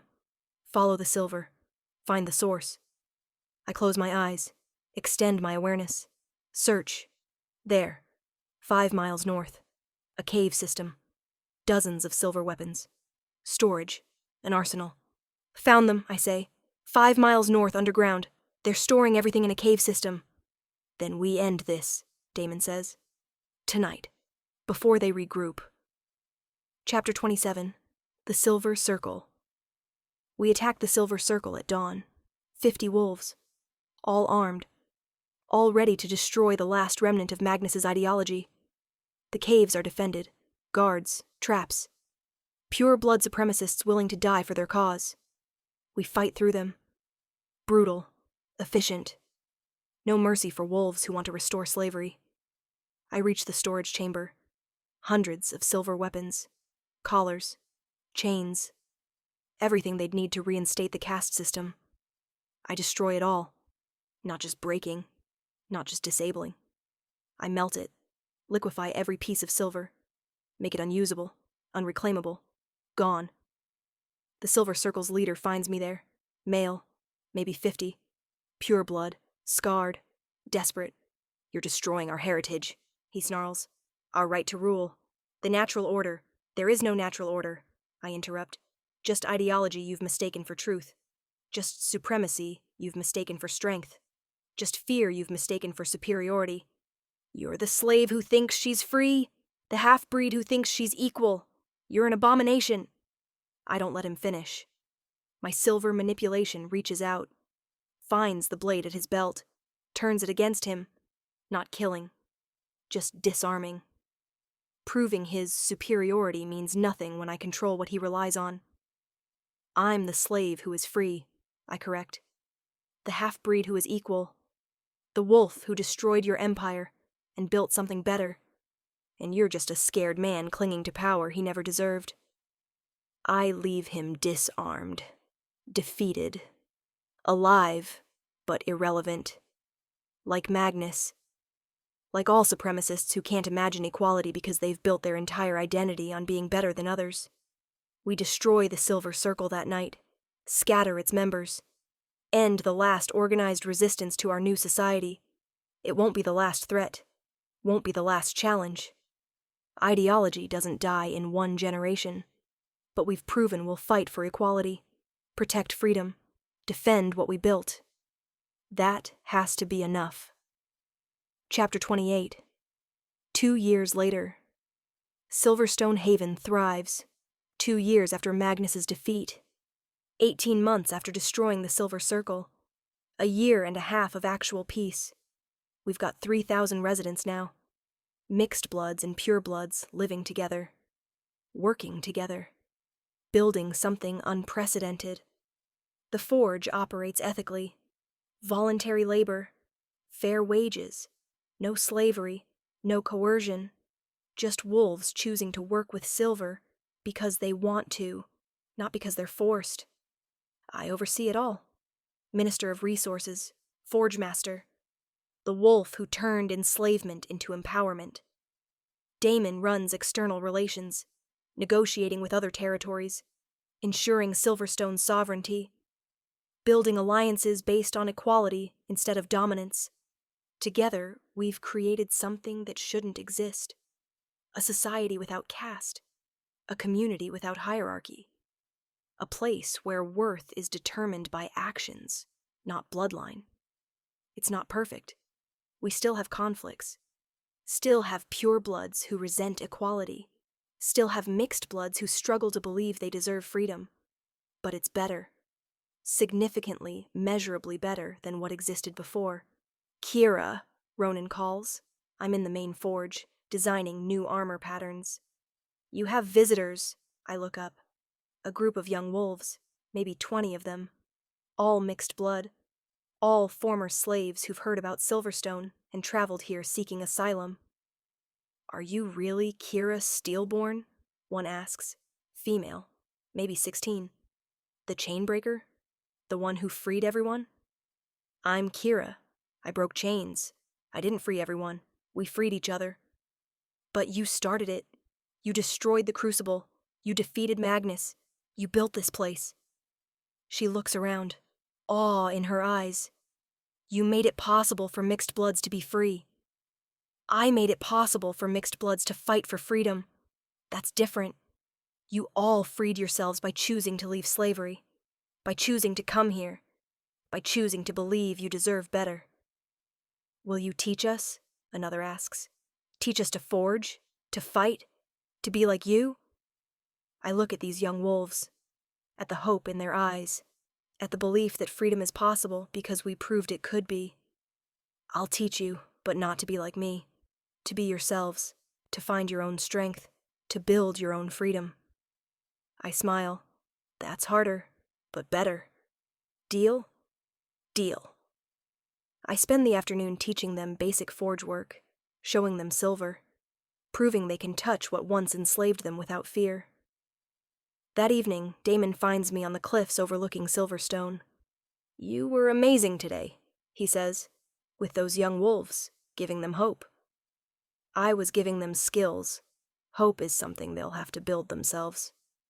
Still, watching you teach, watching you transform from slave to master, it's incredible. It's necessary. Every former slave deserves the chance to reclaim their trauma, to make it serve them instead of defining them. He sits beside me. We watch the sanctuary below, lights flickering in windows, wolves living without fear, children playing without collars. Do you ever regret it? Damon asks. Leaving the simple life as rebel? Becoming responsible for thousands of wolves? Taking on all this weight? Every day. But I'd choose it again every time. I lean against him. We built something that matters, something that prevents future crucibles, future enslavement, future Magnus Thornclaws. That's worth the wait. We built it together. Best decision I ever made. Bonding with you, building this with you, choosing partnership over isolation. Second best decision, Damon corrects. First was destroying the Crucible and starting all of this. Fair point. We sit in silence, watching our sanctuary, our home, our life together. And I realize something profound. I'm not just surviving anymore. I'm living, building, creating, loving, being loved, having purpose beyond endurance. I'm free. Really, genuinely free. Not because I broke chains. Because I built something better than chains ever represented. Because I chose to be more than what slavery made me. To transform trauma into strength. To create liberation instead of just escaping bondage. I'm Kira Steelborn, former slave, chainbreaker, forge master, mate, leader. And I'm finally, completely, undeniably, home. Epilogue, The Silver Legacy, 5 years after liberation. I stand in Silverstone Haven's central square and watch the anniversary celebration. 5 years since we destroyed the Crucible, since we defeated Magnus, since we ended the caste system. 7,000 wolves live here now. Silverstone Haven has become more than sanctuary. It's a model. Proof that mixed bloods and purebloods can coexist. That equality works. That freedom is sustainable. Other territories are following our example. Slowly, imperfectly, but changing. Abolishing their caste systems. Freeing their slaves. Building something better. Not all of them. Some territories still maintain pure blood supremacy. Still enslave mixed bloods. Still cling to old ways. But enough are changing. Enough are choosing better. Enough are proving that Magnus's natural order was just ideology, not inevitability. Speech time, Damon says, appearing beside me. We're both wearing formal clothes. Leaders instead of rebels. Respected instead of hunted.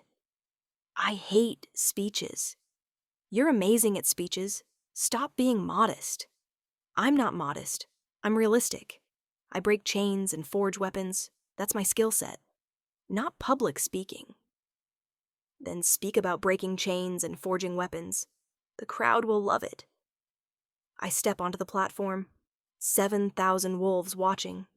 Former slaves, current residents, allies from other territories.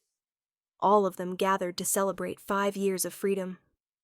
5 years ago, I begin, I was a slave in the Crucible, forging chains for 15 years.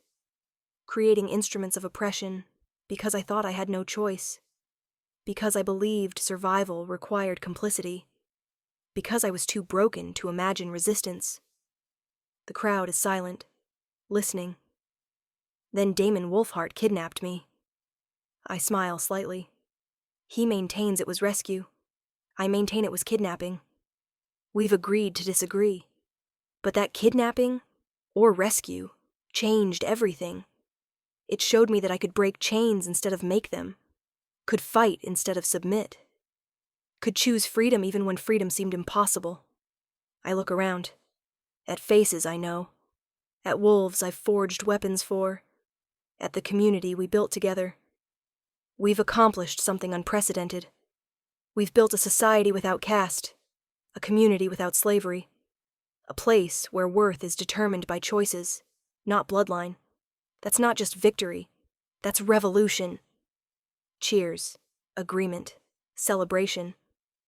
But revolution isn't finished, I continue. We've won the war. Now comes the harder part, maintaining peace, building systems that prevent future oppression. teaching our children that equality isn't negotiable, ensuring that what we've built outlasts us. I gesture to the young wolves in the crowd, the ones born free, the ones who will never know collars or chains or the weight of enslavement. These children are our legacy. They'll inherit what we've built. They'll face challenges we can't imagine. They'll make mistakes we hope they'll avoid, but they'll do it free. That's what matters. That they'll choose their own paths instead of having paths chosen for them. More cheers, more hope, more belief that freedom is permanent instead of temporary. To everyone who fought, everyone who suffered, everyone who survived, everyone who built this place, thank you. We did something impossible, and we did it together. That's the real victory. Not defeating Magnus, but proving that cooperation beats domination, that unity beats supremacy, that freedom is stronger than fear. The crowd erupts, howling, celebrating, acknowledging. I step off the platform, exhausted from public speaking, relieved it's over. Damon wraps an arm around me. Told you that you're amazing at speeches. Shut up. Make me. I kiss him. Public display. Shameless, not caring who sees. When we break apart, he's grinning. Still hate me for kidnapping you? Every single day. Best kidnapping of my life. That's growth. That's Stockholm Syndrome. That's love. Same thing when you're us. The Forge. Later I visit the Forge. My forge. The place I've transformed from prison into creation space. 20 forge workers are crafting tonight. All voluntary. All paid. All free to leave whenever they choose. They're making armor. Weapons. Tools. Things that protect instead of enslave. Things that serve freedom instead of oppression. Kira, one of the young workers, the 16-year-old girl from 2 years ago. She's 20 now, skilled forge master in her own right. Look at this blade, perfectly balanced, exactly how you taught me. I examine it. She's right. It's perfect, deadly, beautiful. Well done. You've become exceptional at this. I had a good teacher. You had determination. I just provided technique. She beams, pride in her work, pride in her skill, pride in being free to choose this craft instead of being forced into it. I walk through the forge, checking work, offering advice, watching wolves create instead of being enslaved. This is what victory looks like. Not dramatic battles, not grand speeches. Just wolves working freely, creating proudly, living without fear.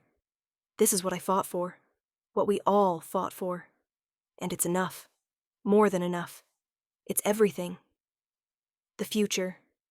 That night, I sit with Damon in our quarters, private space, comfortable. Home. I'm pregnant, I say suddenly. He freezes. What? Pregnant. With child. Probably happened 2 months ago. I've been waiting to confirm before telling you. We're... He processes, then grins. Huge, joyful, completely unguarded. We're having a child? Yes. Are you happy? Am I happy? Kira, I'm terrified and thrilled and completely unprepared and absolutely ecstatic. He pulls me close. We're having a child. A child who'll grow up free, who'll never know slavery, who'll inherit everything we built. A child who'll be half Thornclaw bloodline, half Steelborn legacy, pure blood and mixed blood combined, living proof that the caste system was always nonsense. Perfect, Damon says. Absolutely perfect.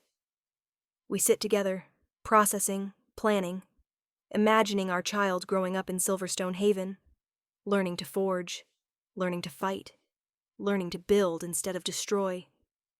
What will we name them? Damon asks. If it's a girl, Elena, after my mother. The human woman who loved a wolf and died for it. Beautiful. And if it's a boy? Marcus, after your brother. The pureblood who rejected supremacy and was killed for it. Both names honor wolves who died fighting the system, who chose love and equality over power and safety. Damon kisses me. perfect names for a perfect child.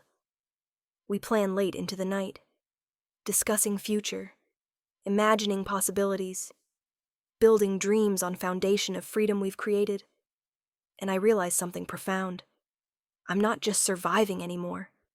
I'm not just building anymore. I'm creating life, bringing a child into a world I've helped make better, giving them freedom I never had, showing them a future I never imagined. That's the real victory. Not defeating Magnus, not destroying the Crucible, not building Silverstone Haven. The real victory is creating a world where my child will never know chains, will never experience collars, will never be enslaved for their bloodline. A world where they'll be free from birth, where they'll choose their own path, where they'll build their own future. That's what I fought for. That's what we all fought for. And we won. The final forge. On my daughter's first birthday, I forged one last piece of silver. Not a weapon, not armor, not a tool. A crown. Small, delicate, beautiful. Made from the melted collars of the Crucible. From the chains I destroyed 5 years ago. From the instruments of oppression transformed into symbol of freedom. I place it on her head. Elena Wolfhart. Half pure blood. Half mixed blood. All free. This crown is forged from chains, I tell her. She's too young to understand. But someday she will. From silver that enslaved your grandmother. From collars that bound your mother. From oppression that defined generations of wolves before you. I kneel beside her, meeting her eyes. Eyes that are gray like her father's. That will see a world I helped create instead of the world that created me. You'll never wear chains, never know slavery, never be valued for your bloodline instead of your choices. That's my gift to you. That's what I built. That's what your freedom cost. She reaches for the crown, touches the silver. No fear, no pain, just curiosity about this shiny thing on her head. She can touch silver because I can touch silver. Because my immunity passed to her. Because freedom is genetic now, not just political. Be better than me, I tell her. Build on what I started. Create something I can't imagine. Make this world so much better that slavery becomes incomprehensible. That oppression becomes unthinkable. That freedom becomes so absolute that future generations can't imagine it was ever different. Damon joins us, wraps arms around both of us. Family. Home. Future. She will be, he says. She'll be incredible. Just like her mother. Better than her mother. That's the point of progress. Then we're in for an extraordinary future. We sit together. 3 wolves. 3 generations of change. 3 points in a story that started with chains and ends with crowns. I'm Kira Steelborn, former slave, chainbreaker, forge master, mate, mother. I spent 15 years making chains. I spent 5 years breaking them. And I'll spend the rest of my life ensuring no one ever wears them again. That's my legacy. That's my purpose. That's my freedom. And it's enough. More than enough. It's everything. The end.